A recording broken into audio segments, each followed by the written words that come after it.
అందరికీ మరణాత.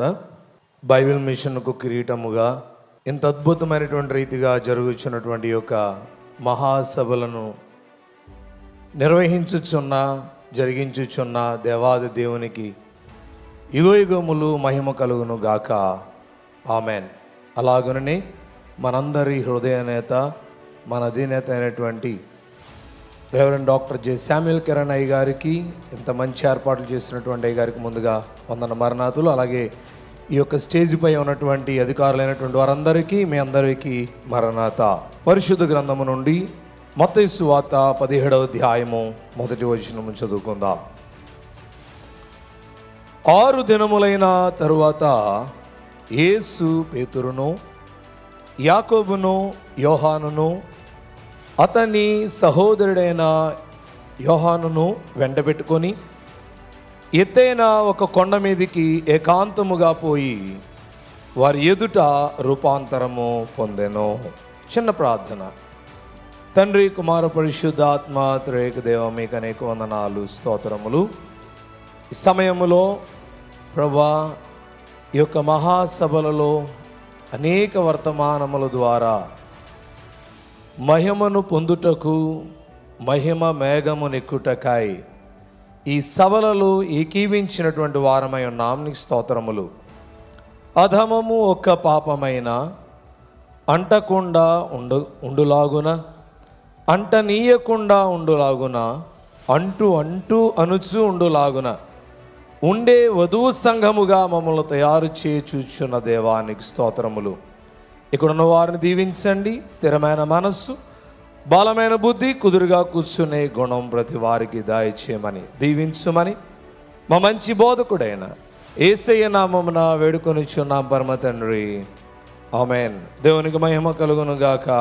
క్రీస్తు యేసు వెంటను కొండపైకి ఎక్కుము, క్రీస్తు యేసు వెంటను కొండపైకి ఎక్కుము, సూర్యుని వలె ప్రకాశింపమోము, వస్త్రము కాంతి వలెను, సూర్యుని వలె ప్రకాశింపమోము, వస్త్రము కాంతి వలెను, వస్త్రము కాంతి వలెను. ఎత్తైన కొండపైన ఏకాంతముగా చేరి రూపాంతర అనుభవము పొంద ప్రార్థించు ఓ ప్రియుడా, ప్రార్థించు ఓ ప్రియుడా. దేవునికి మహిమ కలుగును గాక. అందరికీ మరణాత. మనందరం కూడా మరణ చెప్పుకుంటాం. అయితే దైవజనులు చెప్పినటువంటి మాట, మన సర్వలోక రక్షణార్థమై రక్షణ అనుగ్రహించినటువంటి యేసు ప్రభువుకు చెప్పేటువంటి సలాం ఏంటి అని అంటే, మనల్ని ప్రేమించుచు తన రక్తం వలన మన పాపముల నుండి మనల్ని విడిపించిన వానికి మహిమయు ప్రభావమును యుగయుగములు కలుగునుగాక. ఆమేన్ అనేటువంటి సలాం ముందుగా మనం దేవునికి చెప్పవలసినటువంటి వారమై ఉన్నామని దైవజనులు ఒక సలాం ఈ యొక్క ప్రకటన గ్రంథములో 1వ అధ్యాయం 6వ వచనం గురించి తెలియజేసినటువంటి వారై ఉన్నారు. మరి సమయంలో ప్రియ దేవుని బిడ్డలారా, నేటి దినాన్న మనం చెప్పుకునేటువంటి వాక్య భాగం ఏంటి అని అంటే కనుక, దైవ సహవాసము ద్వారా రూపాంతరము చెందుట.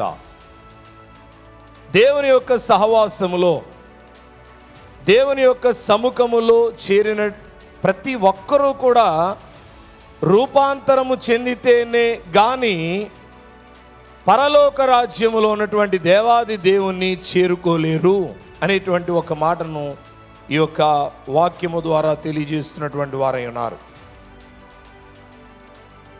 అందుకనే ఈ యొక్క వాక్యములో మనం చదువుకున్నటువంటి వారమై ఉన్నాం. 6 దినములైన తర్వాత యేసుక్రీస్తు ప్రభువారు పేతురును, యాకోబును, యోహానును మరి వెంట పెట్టుకొని ఎత్తైన ఒక కొండ మీదకి ఏకాంతముగా పోయి వారి ఎదుట రూపాంతరము చెందినటువంటి స్థితిని యేసు ప్రభువారి విషయంలో మనం చూస్తున్నటువంటి వారమై ఉన్నాం. అంటే యేసు ప్రభువారు ఎలాగైతే రూపాంతరము చెందినటువంటి స్థితిని మనం చూస్తున్నామో, అలాగే క్రైస్తవులుగా పిలవబడిన, మార్పు చెందిన ప్రతి ఒక్కరూ కూడా రూపాంతర అనుభవం కలిగినటువంటి వారుగా ఉంటేనే పరలోక రాజ్యములో దేవుని కుడి పార్శ్వమున కూర్చుంటారు అనేటువంటి మాట ఖచ్చితంగా, ఖండితముగా దేవుడు తెలియజేస్తా ఉన్నాడు. కాబట్టి అసలు క్రైస్తవుని యొక్క లక్ష్యము, ఎన్ని వాక్యాలు విన్నా, ఎంత పరిశుద్ధ గ్రంథాన్ని చదివినా, దేవుని యొక్క సన్నిధిలో మోకరించి ప్రార్థించి ఉన్న మన యొక్క లక్ష్యం ఏమై ఉన్నది అని అంటే కనుక, to reach heaven, to reach God, దేవుని యొక్క రాజ్యములోనికి వెళ్ళుటయే మన యొక్క లక్ష్యమై ఉన్నది. అలాగే దేవుని యొక్క సహవాసములో ఉండుటయే మన యొక్క లక్ష్యమై ఉన్నది అనేటువంటిది మనం ఆలోచన చేయాల్సినటువంటి వారమై ఉన్నాం. కాబట్టి దేవుణ్ణి చేరడం అనేటువంటిది మనందరికీ తెలుసు. కానీ దేవుణ్ణి ఎలా చేరాలి, దేవుణ్ణి ఏ విధముగా చేరాలి అనేటువంటిది మనం ఆలోచన చేసినట్లయితే, తిమోతికి రాసిన మొదటి పత్రికలో అపోస్తులైనటువంటి పౌలు గారు చెప్తున్నటువంటి మాట 6వ అధ్యాయము 16వ వచనములో చెప్తా ఉన్నాడు. సమీపింపరాని తేజస్సులో ఆయన మాత్రమే వసించుచు అమరత్వము గలవాడై ఉన్నాడు అనేటువంటి ఒక మాట కనబడతా ఉంది. చదవండి. సమీపింపరాని తేజస్సులో ఆయన మాత్రమే వసించుచు అమరత్వము గలవాడై ఉన్నాడు.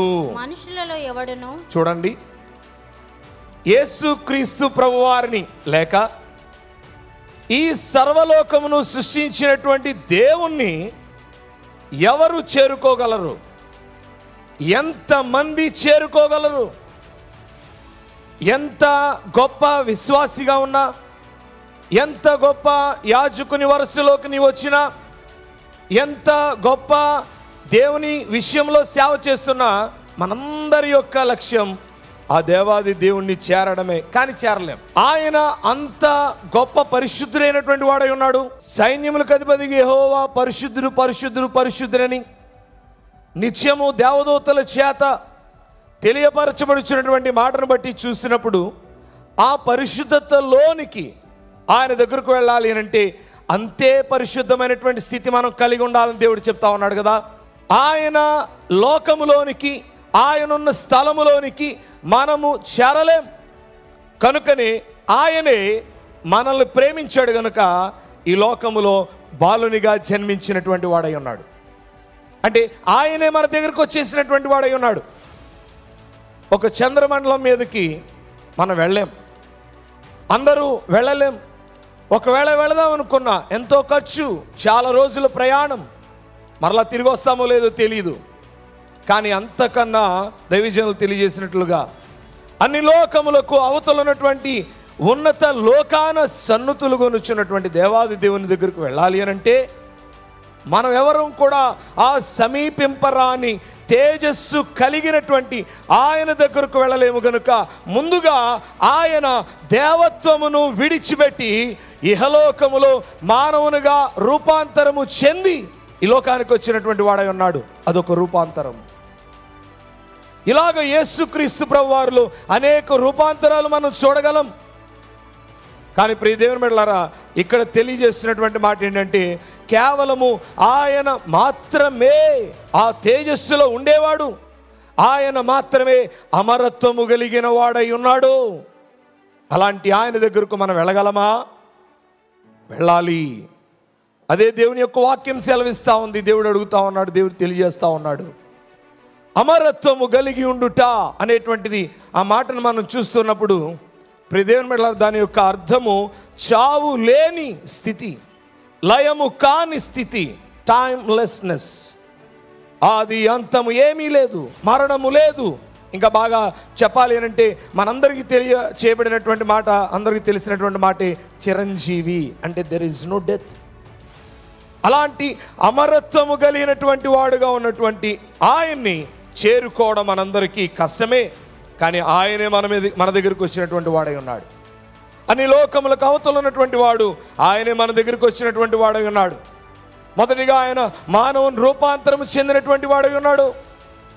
అలాగే ప్రియ దేవుని బిడ్డలారా, ఆయన మన మధ్యలోనికి వచ్చి నివసించినటువంటి వాడై ఉన్నాడు. కాబట్టి ఆయన రూపాంతరము మానవునిగా చెందాడు, దేవత్వమును విడిచిపెట్టి. మరి మనము రూపాంతరం చెందాలని ఆయన కోరుకుంటున్నాడు. కాబట్టి రూపాంతరం అంటే ఏంటి? అర్థం అనంటే వేరొక రూపాన్ని ధరించుకోవడమే రూపాంతరం.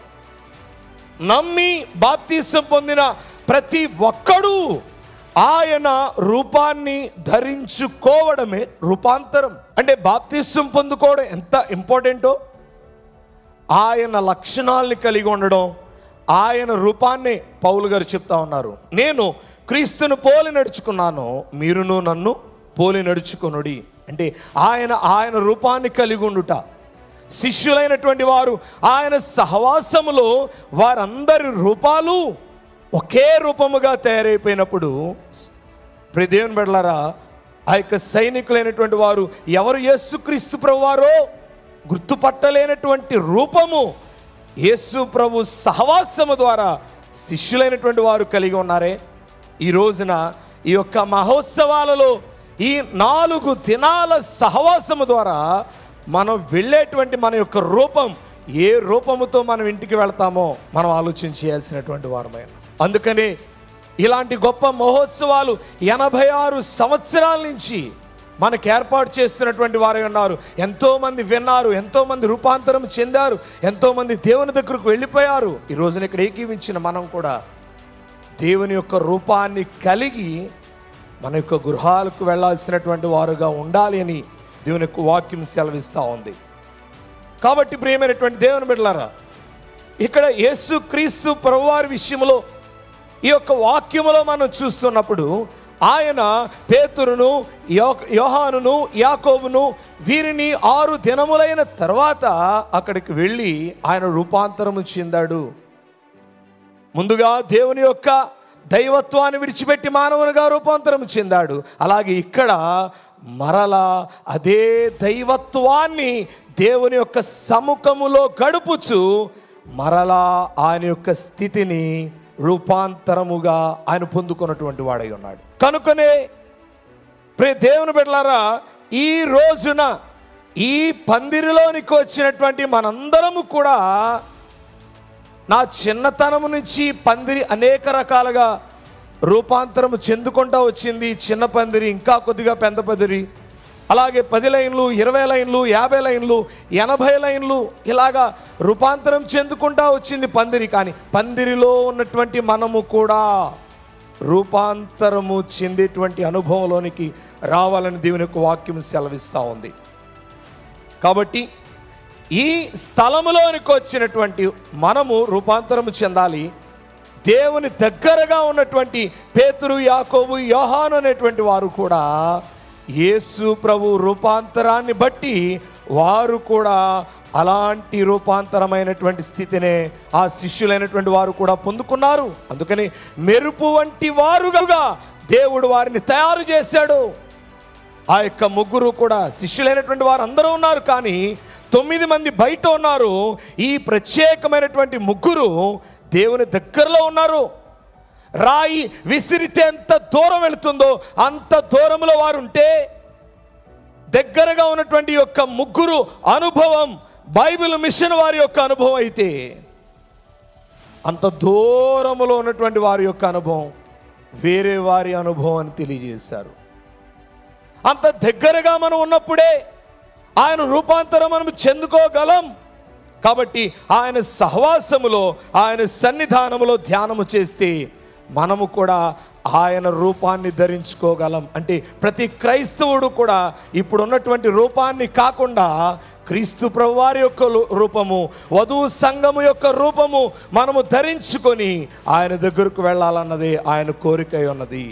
అందుకని మరో చరణంలో తెలియజేస్తున్నారు, పరిశుద్ధ సన్నిధిలో ప్రభువుతో మాట్లాడుము, పరిశుద్ధ సన్నిధిలో ప్రభువుతో మాట్లాడుము. ప్రభువు తిరిగి మాట్లాడు వరకు ప్రార్థించి ధ్యానించుము. ప్రభువు తిరిగి మాట్లాడు వరకు ప్రార్థించి ధ్యానించుము. ప్రార్థించి ధ్యానించుము. ఎత్తైన కొండపైన ఏకాంతముగా చేరి రూపాంతర అనుభవము పొందా. ప్రార్థించు ఓ ప్రియుడా, ప్రార్థించు ఓ ప్రియుడా. ఈ పరిశుద్ధ సన్నిధిలో, దేవుని సహవాసములో మనము ఎవరితో మాట్లాడాలి? దేవునితో మాట్లాడాలి.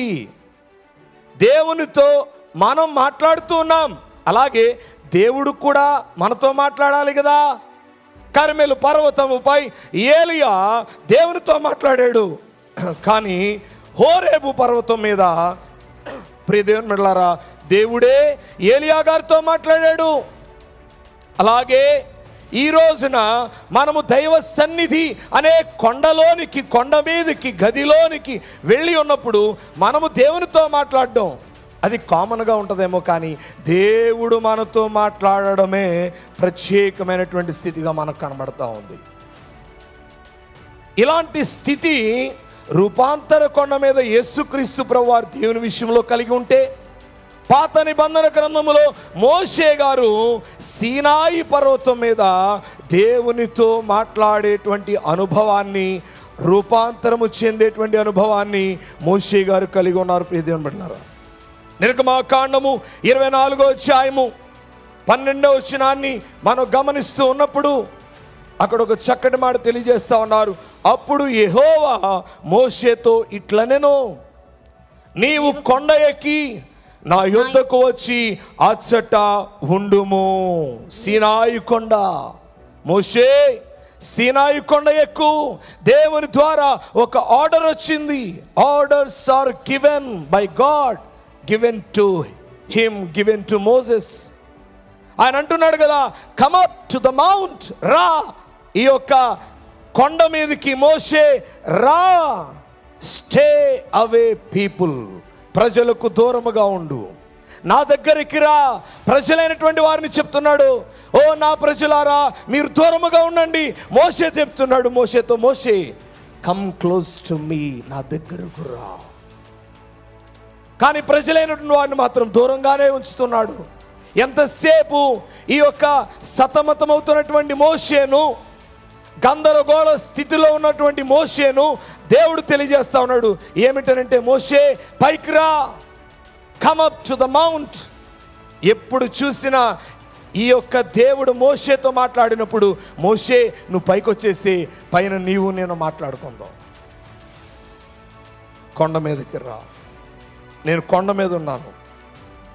దేవుడు మోషేను కొండ మీదకి రా అని ఒక ఇన్విటేషన్ ఇస్తూ ఉన్నాడు. It's God's invitation to the Moses. కాబట్టి ఆయన యొక్క భక్తి స్థితి ఈ రోజున కింద ఉన్నటువంటి మోషేను కొండ ఎక్కేలాగా చేసింది. అలాగే మన యొక్క భక్తి స్థితి కూడా ప్రియ దేవుని బిడ్డలారా ఆయన యొక్క రాజ్యమునకు చేరే అంతస్తు కలిగేలాగా ఉండాలి అని అన్నారు. కాబట్టి మోషే సిద్ధపాటు, మోషే భక్తి ఈ సీనాయి పర్వతం మీదకి ఎక్కింది అంటే కొండ ఎక్కగలిగినంత సిద్ధపాటు మోషే కలిగి ఉన్నాడు. ఈ సభలకు రావాలనే సిద్ధపాటు ఎన్నో నెలల నుంచి మనం చేసుకుంటాం, వస్తాం, ఆనందిస్తాం, సంతోషిస్తాం. ఇలాంటి సభలు, ఇలాంటి రోజులు మళ్ళీ రావు. మరలా సంవత్సరం వరకు వెయిట్ చేస్తాం. ఎన్నో సిద్ధపాట్లు ఉంటాయి. అలాగే రేపటి దినాన్న ఆయన దగ్గరకు వెళ్ళాలి అని అంటే మనం ఎంత సిద్ధపాటు కలిగి ఉండాలి కదా. కాబట్టి ఒక మోషేకు దేవుడు కొండ మీదకి రమ్మన్నాడు, కానీ శిఖరాగ్ర అంతస్తును దేవుడు ఇవ్వడానికి ఆయన ఆశపడుతున్నటువంటి వాడై ఉన్నాడు. ప్రదేను మిడ్లారా, ఆ కొండ మీదకి రా అని మోషేకి చెప్తా ఉన్నాడు. అసలు కొండ మీద ఏముంది అని అంటే గనుక, కొండ మీద మహిమ ఉన్నది, కొండ మీద అగ్ని ఉన్నది. మరి యొక్క సభలలో ఏమున్నది? వాక్యం ఉన్నది, మహిమ ఉన్నది. మహిమ మేఘమును ఎక్కించు కొనుటకాయ సిద్ధపాటు ఉన్నది ఈ సభలలో. నాకు అనిపిస్తుంది ఈ యొక్క సభల్లోంచి దేవుని యొక్క రాకడొస్తే ఇలాగే పైకి వెళ్ళిపోవచ్చు కదా, ఇంకా తర్వాత కష్టాలు ఉండకపోవచ్చు కదా, మరలా ఇంటికి వెళ్ళలేకపోవచ్చు కదా. ప్రియ దేవుని బిడ్డలారా, ఇదే ముఖ్య స్థానమై ఈ స్థానములో నుండే దేవుని యొక్క రాజ్యంలోనికి వెళ్ళిపోతే, ఆ ఎత్తైన కొండ మీదకి వెళ్ళిపోతే ఎంత బాగుంటుందో కదా. కాబట్టి ఆయన అంటున్నాడు కదా, come up to the mount, రా మోషే నాతో సమయాన్ని గడుపు. ప్రియ దేవుని బిడ్డలారా, కొండ మీదకి వచ్చామంటున్నాడు. ఈ కిందేమో ఇశ్రాయేలు అయినటువంటి వారి విషయంలో ఎంతో గందరగోళం, కానీ ఎత్తైన కొండ మీదకి రమ్మన్నాడు. ఈ ప్రపంచంలోనే ఎత్తైనటువంటి కట్టడం దుబాయ్లో ఉన్నటువంటి బుర్జ్ ఖలీఫా 2717 ఆ యొక్క ఫీట్ అడుగులు కలిగి ఉన్నటువంటిది. అక్కడికి వెళ్ళి మనం చూస్తే కనుక కింద ఉన్నవన్నీ చాలా చిన్నగా కనిపిస్తూ ఉంటాయి ప్రియ దేవుని బిడ్డలారా. అలాగే కింద ఉన్నటువంటి గందరగోళం నీకొద్దు. నువ్వు ఎప్పుడైతే పైకి వస్తావో, ఆ పైకి వచ్చినప్పుడు ఈ కింద ఉన్నటువంటి శ్రమలన్నీ చిన్నగా కనిపిస్తాయి. ఈ ప్రజలైనటువంటి వారు నిన్ను చాలా ఇబ్బందులు పెడుతున్నారు, నువ్వు ఏడుస్తున్నట్లుగా ఉన్నది, నువ్వు చాలా బాధపడుతున్నట్లుగా ఉన్నది. కానీ నువ్వు పైకి వచ్చేసే, నువ్వు పైకి వచ్చి నాతో గడుపు సమయాన్ని, ఇక్కడ ఉన్నాయన్నీ సమస్యలన్నీ చిన్నగా నేను చూపిస్తానంటున్నాడు మోషేకి. అలాగే ప్రియ దేవుని బిడ్డలారా, మన జీవితంలో కూడా ఎన్నో సమస్యలు ఉంటాయి, కానీ దేవుని యొక్క సన్నిధానంలోనికి వచ్చి ఏకాంతంగా గడిపినప్పుడు ఆ సమస్యలన్నీ కూడా చాలా చిన్నగా కనపడుతూ ఉంటాయి. కింద ఉన్నప్పుడు చాలా పెద్దగా ఉంటాయి. అలాగే ఇశ్రాయేలు అయినటువంటి వారి విషయంలో అలాగే ఉన్నది. ఎప్పుడైతే పైకి రమ్మని పిలిచాడో, ఆ పైకి ఎక్కాడో, ఈ సమస్యలన్నీ కూడా చిన్నగా కనబడడం మొదలెట్టాయి. ప్రియ దేవుని బిడ్డలారా, ఇదిగో శిఖరం పైకి నువ్వు రా. ఎప్పుడైతే శిఖరం పైకి వస్తావో ఇవన్నీ కూడా మారిపోతాయి. నీకు కింద ఉన్నటువంటి భారాన్ని బట్టి అవన్నీ పెద్దగా కనిపిస్తున్నాయేమో, కానీ నువ్వు పైకి వచ్చేసే ఈ సమస్యలన్నీ కూడా చిన్నగా కనిపిస్తాయి. When you go up there, you begin think like God. When you go up there, you begin saw like God. When you go up there, you begin talk like God. ఇదిగో ఈ శిఖరముపై ఈ అంతస్తు నీ లెవెల్ నా level సమమైపోతుంది. Next level, నీ level మార్చేస్తాను. నువ్వు నాలాగా ఆలోచించడం మొదలు పెడతావు, నువ్వు నాలాగా మాట్లాడడం మొదలు పెడతావు, నువ్వు నాలాగా ఆలోచించడం మొదలు పెడతావు. No frustration, no weeping, no fear. చిన్నగా ఆలోచించడం ఇలాంటివి ఏమీ లేవు. నేనుండు స్థలములో నిన్ను నువ్వు ఉండాలని కోరుకున్నాను, నువ్వు నా దగ్గరకు వచ్చేయి. కాబట్టి దేవుడు అంటా ఉన్నాడు, నువ్వు ఎప్పుడైతే పైకి వస్తావో ఇవన్నీ కూడా నువ్వు నాకులాగా ఆలోచించడం మొదలు పెడతావు, ఇవన్నీ మర్చిపోతావు. నువ్వు నేను ఈక్వల్గా ఉంటాం, సమానముగా ఆలోచన చేస్తావు అని దేవుడు చెప్పి ఉన్నప్పుడు ప్రియ దేవుని బిడ్డలారా, దేవుడు ఆ యొక్క మోషే చెప్పినటువంటి దేవుడు చెప్పినటువంటి మాటను బట్టి మోషే గారి యొక్క శిఖరం మీదకి వెళ్ళినటువంటి స్థితిని మనం ఈ యొక్క 24వ అధ్యాయంలో చూస్తున్నటువంటి వారమై ఉన్నాం. ప్రియ దేవుని బిడ్డలారా, 24వ అధ్యాయం 12వ వచనంలో, అప్పుడు యెహోవా మోషేతో, ఇట్లనే నీవు కొండ ఎక్కి నా ఎద్దుకు వచ్చి అచ్చట ఉండుము. ఏమన్నాడండి? అచ్చట ఉండుము. ఎక్కడ ఉండాలి? కొండ మీద ఉండాలి. నువ్వు ఎక్కడుంటే ఇలాగే ఆలోచిస్తావు. అలాగే దేవుడు మనందరికీ కూడా తెలియజేస్తున్నటువంటి మాట ఏంటంటే, పైనున్న వాటినే వెదకుడి.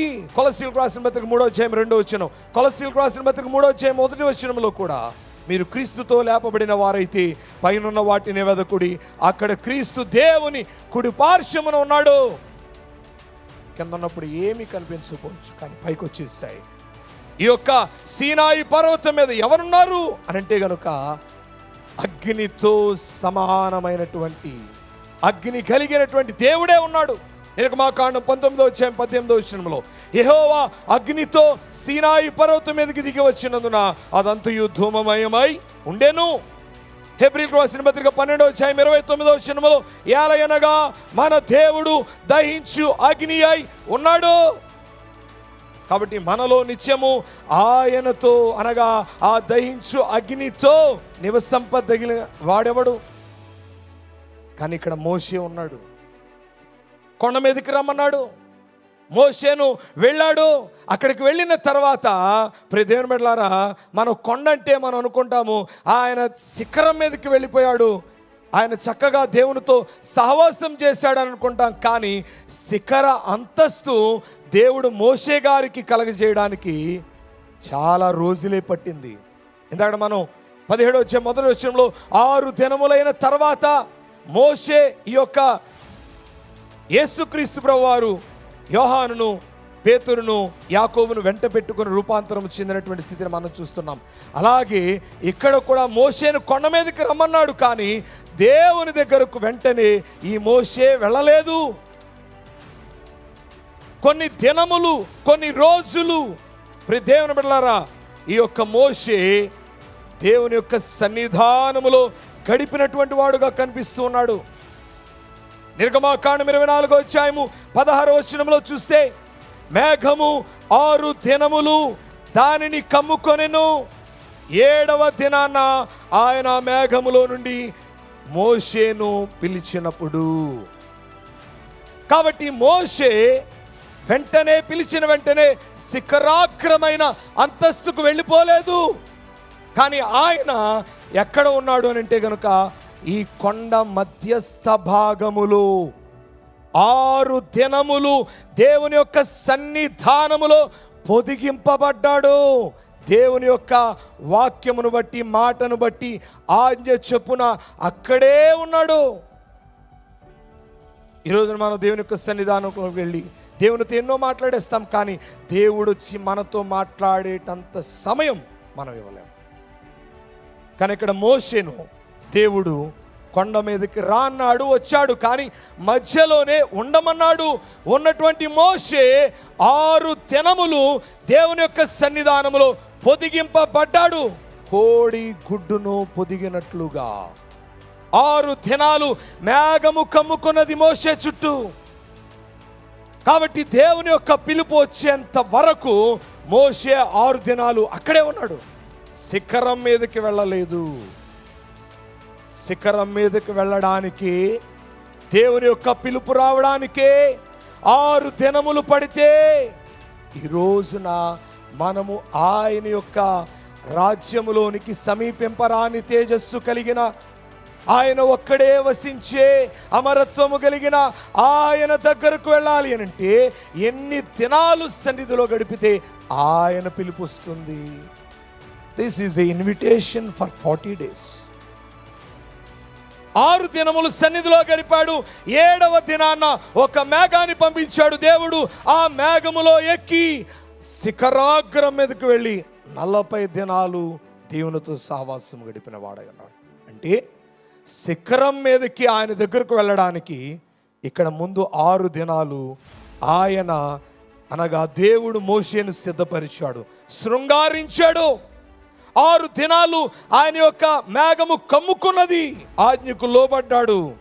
కాబట్టి ఆయన ఏమి చేశాడు అని అంటే గనుక ఆ మహిమ మేఘములోనికి ఎక్కినటువంటి వాడై ఉన్నాడు. అనగా మహిమ నుండి అధిక మహిమలోనికి వెళ్ళడానికి 6 దినాలు పట్టింది. ఈ రోజున మహిమలోను మనమున్నాము. అనగా మహిమ అనగా మనము యేసు ప్రభువులో ఉండుట, అధిక మహిమ అనగా యేసు ప్రభువే మనలో ఉండుట. చాలా తేడా ఉంది. కాబట్టి ఈ యొక్క మహిమలోనికి వెళ్ళినటువంటి మోషే అధిక మహిమలోనికి వెళ్ళడానికి 6 దినాలు పట్టింది. 7వ దినాన్న వెళ్ళాడు. రూపాంతర అనుభవాన్ని ఆయన కలిగి ఉన్నటువంటి వాడై ఉన్నాడు దేవుని యొక్క సహవాసములో. కాబట్టి ప్రియమైనటువంటి దేవుని బిడ్డలారా, ఈ రోజున కూడా ఈ యొక్క మహోత్సవాలకు వచ్చినటువంటి మనము రూపాంతర అనుభవాన్ని కలిగి ఉండాలి అని అంటే కనుక ఖచ్చితంగా దేవుని యొక్క సహవాసములో ఉండాలి. కాబట్టి మహాసభలోనే రూపము మారి మహోత్సవాలనే రూపంలోనికి వచ్చాం.